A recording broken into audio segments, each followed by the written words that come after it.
Viti 2025 nuk solli asnjë risi në dialogun Kosovë-Serbi.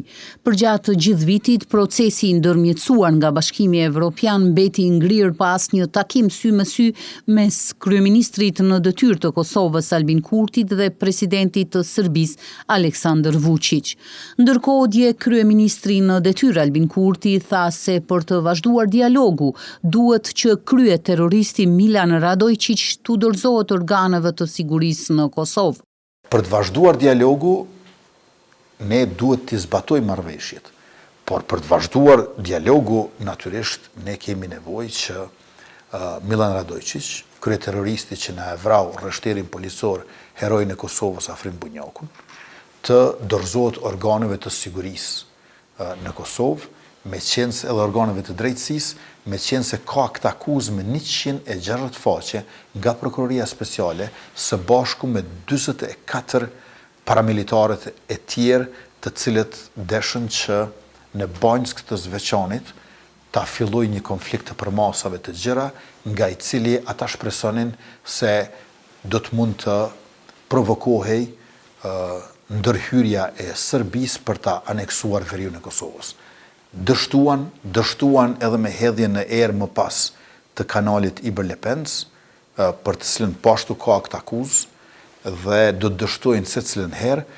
Ndërsa ish krye negociatori i Kosovës në dialog Avni Arifi, mos progresin në dialog e arsyeton me faktin se qeveria ka qenë në detyrë dhe s'ka pasur legjitimitet. Arsye pse s'ka pas dialog është sepse Kosova ka qenë e paaft me kriju institucionet. Tash është në rëndësia Kurti, Hanza, Lumiri, po ne paguajmë fakturën, sigurt e paguajmë fakturën.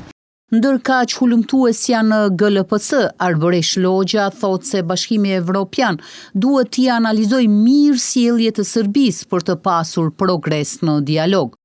Ajo që është e rëndësishme të bëhet në kuptim dialogut Kosovë-Serbi është të kemi fillimisht implementim të plot të marrëveshjeve të kaluara, por dhe gjithashtu të kemi zbardhje të plot edhe vënie paradrejtësisë për gjithë ata që cilët kanë qenë përgjegjës për sulmin terrorist në Banjë. Sepse marrëveshja Ohrit në parem është shkel fillimisht me lobimin e Serbisë kundër antarësimit të Kosovës në organizata ndërkombëtare dhe pastaj edhe me sulmin terrorist në Banjë. Për të njëjtin nuk kemi vënie paradrejtësisë ose ndihmës në kuptim të vënies së tyre paradrejtësisë as nga pala serbe. Kujtojmë se Kosova dhe Serbia kanë rritur dakordimin për marrëveshjen e Brukselit dhe aneksin e Ohrit në vitin 2023, por deri më tani kjo marrëveshje nuk ka gjetur zbatim. Gjatë mandatit të qeverisë Kurti, Kosova dhe Serbia zhvilluan një sër takimesh në nivel të liderëve si dhe në atë të krye negociatorëve, mirë po palët nuk u pajtuan për zbatimin e marrëveshjes.